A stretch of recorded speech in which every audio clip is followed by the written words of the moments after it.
Well, we told you earlier that a secret Vatican document, some 41 years old, has been revealed, and that it instructed members of the church from the highest level down to consider allegations of sexual abuse by priests as the strictest secret. While it's still not clear how influential this document really was, some were saying it makes it very difficult for the Vatican to separate itself from the secretive policies of individual archdioceses. Phil Salviano founded the New England chapter of SNAP, the Survivors Network for those abused by priests. In 1992, he went public with allegations that he was abused by a priest. He settled out of court.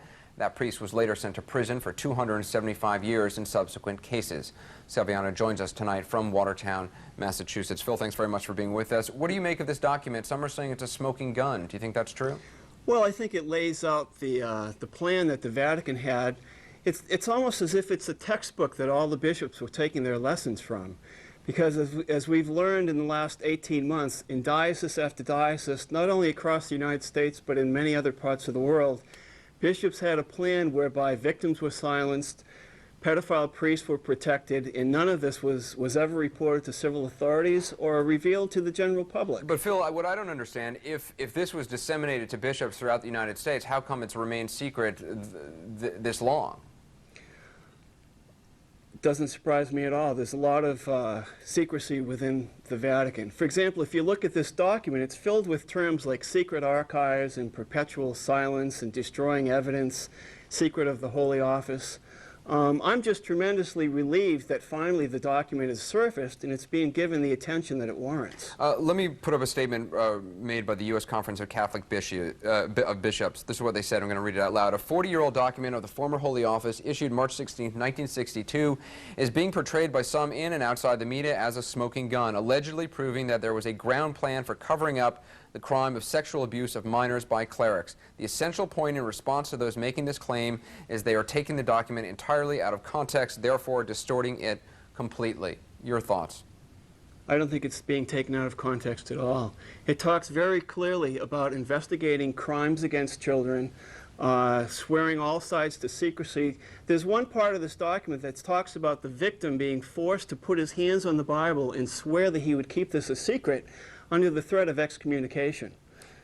I mean, what they say in response is this does nothing to prevent and was not an indication that they wanted people to prevent filing civil charges against the alleged victimizer. Do you think that's true, or do you think that's simply false? I don't see the connection, really.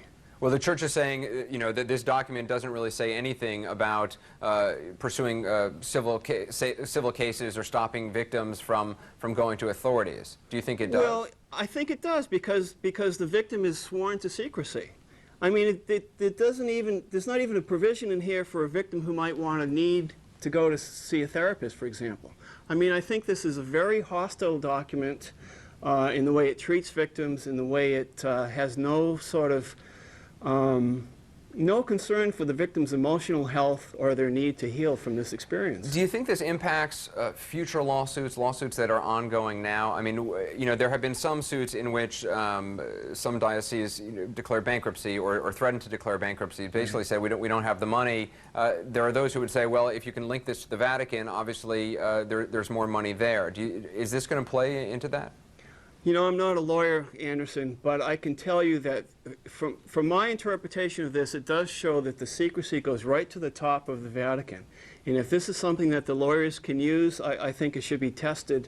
And I think many survivors, as well as many faithful Catholics whose trust in the church has been shattered this past year, will be very eager to see how this all plays out. I'm curious, what went through your mind? I mean, this has been this has obviously transformed your life. It's something you think about all the time, I'm sure. When you heard about this document, what was the first thing that went through your mind?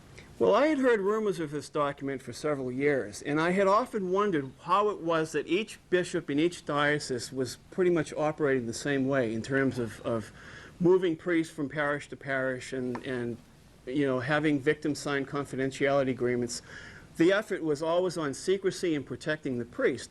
And I thought it was very curious that each bishop was acting the same way. And now this sort of answers that, because it shows that perhaps there was a document or a plan that everybody was working from.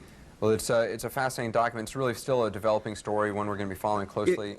Go ahead. I'd like to say that if your viewers want to see the document, they can log on to our website, survivorsnetwork.org, and there's a link right on the home page that will take them directly into the document, and they can judge for themselves. All right, Phil Salviano, appreciate you joining.